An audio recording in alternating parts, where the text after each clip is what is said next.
Hello everyone, and welcome to an episode of JustJakeB on. Today we are talking about the Cyberpunk 2077 CD Projekt Red fiasco we currently find ourselves in. I do have notes, so I'll be referring to stuff below me. But first off, before we start this, I want to say that I've been playing this game. We've talked about it on our podcast, the CyberPunk Gaming Podcast, and I really do enjoy Cyberpunk. I've been playing it on my Xbox Series S. Haven't had any game-breaking things happen or very bad quality issues. The game doesn't look great on my system, but that's fine. I'm not a stickler for graphical fidelity. That being said, I used to really love CD Projekt Red and everything that they did and stood for, and they were kind of the underdogs, the good guys of gaming. I mean, hell, they put a thank you note in every copy of The Witcher 3. They were cool. Now we're in some interesting managerial stuff, and I want to go through it, break down the timeline. And hey, maybe even your mother will like this video and understand a little bit more about the gaming industry. So that's why I'm here, because I really used to love CD Projekt Red, and I find this story utterly fascinating with just everything that happened. So here's kind of the timeline breakdown, and I'm going to be reading a lot, stopping and stuttering, and I'm sure. But let's get into this. As we all know, the launch day was December 10th, after being delayed twice this year. Review copies were sent out to major publishing sites and influencers less than a week before the launch, with many sites only receiving one code, primarily PC codes. No other codes were released for this game, just PC. Couldn't review it on Xbox or PS4. When requested for the copies, they denied it. The game review was very well, 9s out of 10s usually for most sites. I think 7s were somewhat there with bugs, but bugs were a consistent thing in all the reviews. It wasn't a secret that this game was buggy.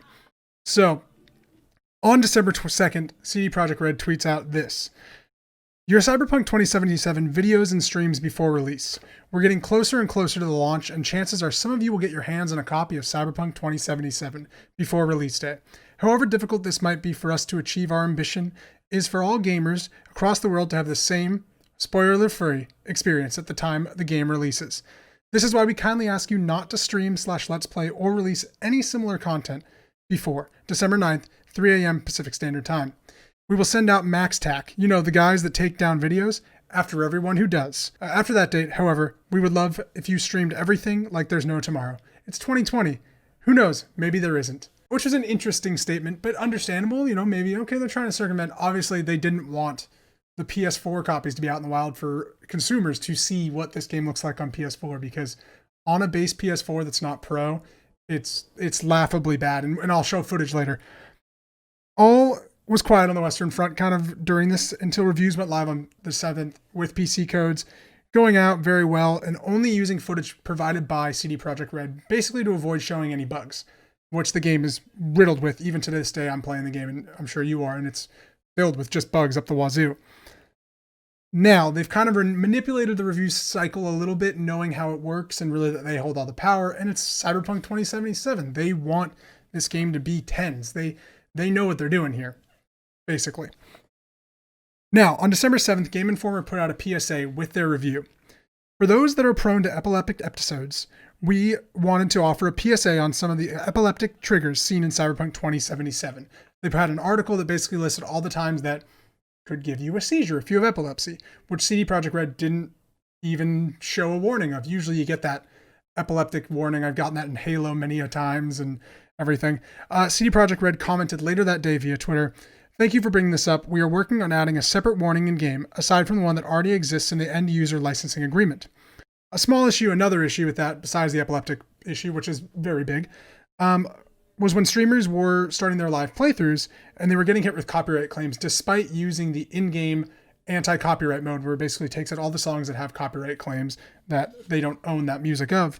CD Projekt Red responded in a tweet, "We just noticed there is a song in-game which might put a DMCA, copyright, strike on your channel, even when playing the disabled copyright music option. While we are working on fixing this, please make sure to turn the sound off during the first 2 brain dance sequences. Apologies."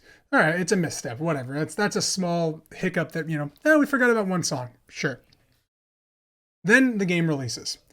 And Cyberpunk 2077 made a profit in a single day, as confirmed by CD Projekt Red themselves, via a statement through their financials. And it is a very dry statement, so I apologize.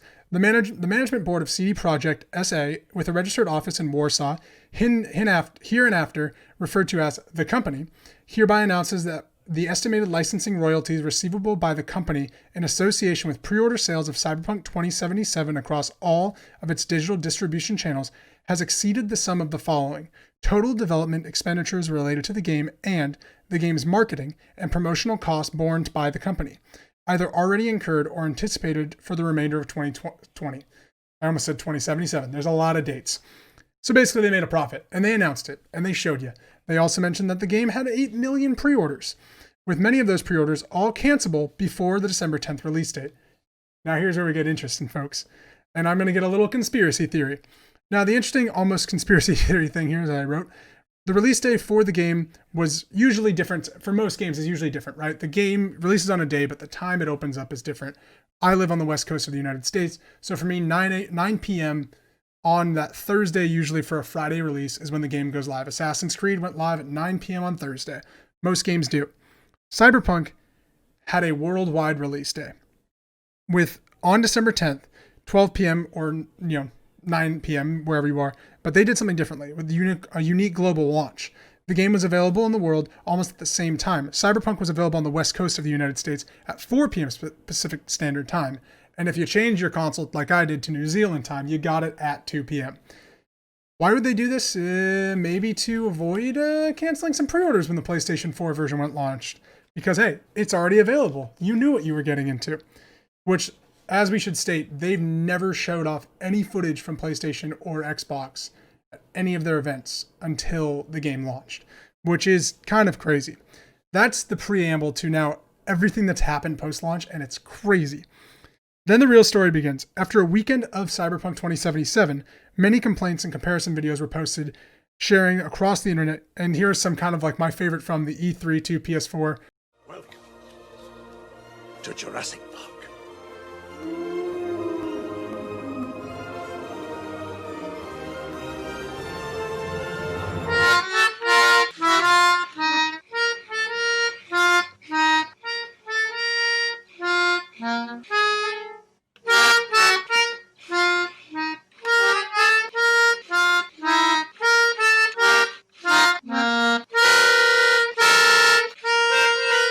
Yeah, so that's the PS4 footage. So they then released a statement on December 13th, and it's a long one, so bear with me. Dear gamers, first of all, we would like to start by apologizing for you for not showing the game on the base last-gen consoles before it premiered, and in consequence, not allowing you to make a more informed decision about your purchase. We should have paid more attention to making it play better on PlayStation 4 and Xbox One. Second, we will fix bugs and crashes and improve overall experience. The first round of updates has just been released, and the next one is coming within the next 7 days. Expect more, as we will update frequently whenever new improvements are ready. After the holidays, we'll continue working. We'll release 2 large patches with the patch number 1 in January. This will be followed by patch 2 in February. Together, these should fix the most prominent problems gamers are facing on last-gen consoles. We will be informing you about the contents of each patch ahead of their release. They won't make the game on last-gen look like it's running on a high-spec PC or next-gen console, but it will be closer to the experience that it is now. Finally, we would always like everyone who buys the game to be satisfied with their purchase. We would appreciate it if you would give us a chance, but if you're not pleased with the game on your console and don't want to wait for updates, you can opt to refund your copy. Copies purchased digitally, please use the refund system on PSN or Xbox respectively. And then the management team signed their names on it. So that's interesting. They've said, hey, go to Sony, go to Xbox to get your refunds. More importantly, the thing that really pisses me off, and Greg Miller from Kind of Funny is also kind of really belayed this point as well, but when it says like, we hope that you stick with us, we would appreciate it if you would give us a chance. And if you were not pleased with the game, dude, everyone that bought this game gave you a chance. You're spending money to buy this game. We give you a chance. It'd be like going to see Avengers Endgame and half it's not finished, or like the last half Thanos is just like a cut-in. And they're like, well, give us a chance. We're fixing the game. You should have had these major performance issues on, especially the PlayStation, which is 100 million units out in the wild, fixed. So we got that going. That's their statement on December 13th. However, when consumers requested a refund from Sony, no one at CD Projekt Red had basically talked to Sony, and Sony said, no, they're not going to refund this game. It's not their fault. It's CD Projekt Red's fault, which is normal for Sony. Sony doesn't offer digital refunds on anything that you've played for more than 5 seconds, unless the game is utterly broken, and usually they're going to pull it from their store. Save that for later, folks. However, when consumers requested refunds, they didn't get them. I haven't really heard about Xbox, but I believe Xbox is kind of in the same boat. Xbox has a little more lenient policy. I think you can play for 2 hours like on the Epic Game Store. On December 15th, CD Projekt Red had an emergency call with their investors. According to the public transcript of the call, which I'm going to link in the bio if you want to read the transcript, it's actually kind of interesting, which is linked in the bio. Adam, and I'm going to butcher a lot of Polish last names here. Adam Kaczynski, the joint CEO of CD Projekt Red, said, "After 3 delays, we as a management board were too focused on releasing the game. We underestimated the scale and complexity of the issues. We ignored the signals about the need for additional time to refine the game on the base last-gen consoles. It was the wrong approach and against our business philosophy. On top of that, during the company, we showed the game mostly on PCs, or all on PCs. But my big problem with CD Projekt Red's management team now is they're basically, you're going to notice they kind of lie a little bit throughout all of these and just keep throwing like word jargon to make it sound like they're not at fault. That like, oh, we just overlooked something. The company, it sounded like, just from his statement, developers were saying they need more time. They were saying that the game didn't run right. Now we're going to get to the interesting part of this call, which is from question number 3, which is question number 3 from an unnamed investor. A couple of questions, if I may. Firstly, your earlier comment about the board being too focused on delivering the game and ignoring the problems with old gen. Should we take it that you had found it was very important that the game shouldn't be delayed into next year, or simply that you had always wanted to deliver to this game and not to delay it, and you just underestimated to the extent to which the last-gen version was not going to be the way it should be? Was it more about the launch is more important, or more about we underestimated how bad the last-gen version was? And secondly, and related to that, at the certification stage, presumably Microsoft and Sony always get games that still have bugs and decide that they're going to be okay, partly on the basis of discussions with you that there will be fixes. Have I understood that correctly? Or do you somehow feel that the certification process is kind of only one side or the other, and failed to identify just how underperforming the last-gen version was? Perhaps I should add a final question to make it 3. Everyone has 3. The other investors had 3 questions as well. Are you confident that the last-gen machines will be able to produce an acceptable version of the game? And I say this as a PS4 owner, so I hope so. But it is something that simply too demanding, and in hindsight, no amount of fixing the problem is going to generate an acceptable experience. Thank you." Michael, so the things I want to preface there is they really talk about Sony and Microsoft certification, and then the performance, if it is going to get better on PlayStation. I know it was a lot to read, but I think that's kind of important. Michael Nowakowski, a member of the board and the Senior Vice President of Business Development. First, your question was about the focus and the cause of our ignoring, so to speak, the shortcomings of the current gen versions. It is more about us looking, as we previously stated, at the PC and next gen performance rather than current gen. Pause. For also something to note, the next gen versions are not released yet for Cyberpunk 2077. So if you're playing on an Xbox Series S, you're playing the Xbox One version, PS5, PS4 version respectively. We definitely did not spend enough time looking at that. I wouldn't say that we felt any external or internal pressure to launch on the date, other than the normal pressure, which is typical for any release. So it was not the cause. In terms of the certification process and the third parties, this is definitely on our side. I can only assume that they trusted that we were going to fix upon release, and that obviously did not come together exactly as we planned. So they didn't recert this game with the new fixes. They just played the old crappy version on PS4 or on Xbox One, and Microsoft and Sony were like, "You're going to fix it, right?" And they said, "Yeah, we're going to fix it." And they never did. Regarding the third question, we want to go with the PlayStation and Xbox. And as stated in the statement made public in the morning, we are planning to get the game in a much better shape than it is now, of course. And a lot of that is going to happen in December. Come January and February, you're going to see a larger improvements, which we have already stated already. We have also stated that if your expectation is that the game is going to be equal to, say, next gen or PC in terms of performance, that is definitely not going to happen. Having said that, I am not saying it's going to be a bad game, but if your expectations regarding, say, visuals or other performance angle are like this, then we are openly stating that that's not going to be the case. It will be a good, playable, stable game without glitches and crashes, though. That's the intention. Q3. This question. Okay, the last sentence, I think, is the key one. I didn't expect next-gen performance on last-gen, but I would like to be able to play through the game. Thank you very much. That's from their investor calls. Their investors definitely gave a lot of pushback. And I think the important thing is the certification process. Imran Khan, formerly of Game Informer, has been talking a lot about how there's rumors every year that some games just don't cert on Sony or Microsoft, that they are basically so big, they're like, "We trust you." And it sounds like for the first time we have actual like physical tangible evidence that this game did basically miss the cert process or the recert process. After a few hotfixes, patches to the PS4, Xbox One, and PC version, everything was a bit quiet for about a day and a half. On December 17th, Sony Interactive Entertainment issued a statement. SIE, Sony Interactive Entertainment, strives to ensure a high level of customer satisfaction.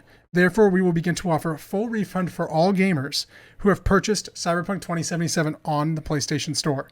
SIE will also be removing Cyberpunk 2077 from the PlayStation Store until further notice. As of right now, you cannot buy Cyberpunk 2077 on Sony. On December 18th, CD Projekt Red responded. Following our discussions with PlayStation, a decision was made that temporarily suspended digital distribution on Cyberpunk 2077 on the PlayStation Store. You can still buy physical versions of the game in brick and mortar stores and online. All purchased digitally or physical copies of the game will continue to receive support and updates as we continue to improve your experience. Since then, Xbox will now be refunding as anyone that wants to get a refund on Cyberpunk, as well as Best Buy has also said they will take their copies that were purchased through them. CD Projekt Red has also now said that any digital or physical copies that are not refundable through the service, you will be able to go to CD Projekt Red and hopefully get a refund there. All of that is basically the external stuff of Cyberpunk 2077's launch with different consoles, different specs, different SKUs and versions. But I do want to read one last thing, which is Jason Schreier of Bloomberg, formerly of Kotaku, which is probably games journalism's best single journalist, has some stuff about the inside workings of Cyberpunk and CD Projekt Red through developers. Because you have to remember, developers and executives very different. And some guy who's working on gun design is not making the decision of when to push this game or release it.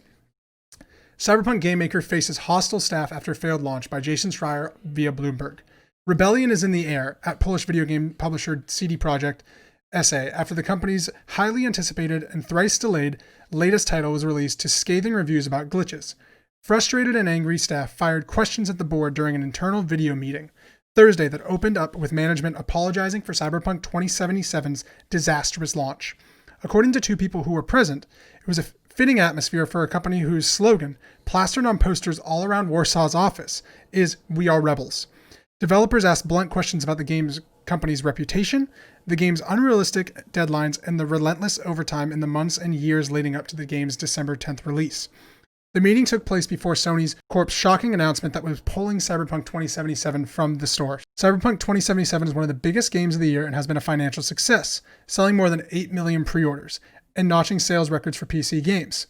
But players have found the game full of bugs, particularly on last generation's PS4 and Xbox One consoles, sending CD Projekt Red shares plummeting and leading its fans and critics to describe Cyberpunk 2077 as unfinished. Cyberpunk's CD Projekt Red stock fell 12% in Warsaw on Friday, punctuating a steady decline this month that has wiped out all gains from this year, which, if you're an investor and you get gains, you ain't getting no gains. During Cyberpunk's 2077's development, staff endured multiple periods of extensive overtime, including a mandatory 6-day work week to finish the game. One employee asked the board why it said in January of 2020 that this game was complete and playable when that wasn't true, to which the board answered it would take full responsibility. Another developer asked the CD Projekt's directors if it felt hypocritical to make a game about corporate exploitation while expecting their employees to work overtime. The response was vague and not committal. Many industry observers have wondered why Cyberpunk 2077, which was first announced in 2012 and was delayed 3 times in 2020, still appears to be unfinished. Several current and former staff who worked on Cyberpunk 2077 have all said the same thing. The game's deadlines, set by board of directors, were unrealistic. It's clear to many of the developers that they needed more time. So that is Jason Schreier's story about what's going on in CD Projekt Red, which obviously developers aren't very happy with. Which I wouldn't be too if I worked 8 years on this game and this is what now people are seeing. Because at the heart of Cyberpunk 2077 is a very good RPG that is very in line with Fallout and Skyrim. It's not, in my opinion, this revolutionary thing that's breaking how video games are played. But I think the story and the performances are great. Particularly, I love Johnny Silverhand and Keanu Reeves. But as of the end of the day, yesterday, which is 12/18/2020, CD Projekt Red their stock tumbled as much as 22% to a 9-month low on Friday. So that's kind of the timeline of everything that's happened in just a week and 2 days of this game's launch, and I'm sure there will be much more that happens, and CD Projekt Red is crossing their fingers that that won't be the case. But I think it's really fascinating, just the kind of downfall of this once rebellious, unique company that is really focused on its profits and really hammering the fact that they made money. They announced that the day the game was released, and they know the state of this game, especially on PS4 and Xbox One. And it has me a little concerned for what is to come from this studio. There's DLC packs, there's a multiplayer version, and there's The Witcher 4, which was kind of announced in a semi-off way. But I'm really curious what you guys think, what you want to know about, and kind of how this shapes your perspective of CD Projekt Red's management team primarily. Don't throw shade at the developers. They didn't do anything up here. They tried to make the best game possible. I'm very fascinated by the story. This has been JustJakeB on Cyberpunk 2077's missteps and the blunders of CD Projekt Red. Thank you so much for watching. Like, subscribe, do all that jazz, and please tune in next time.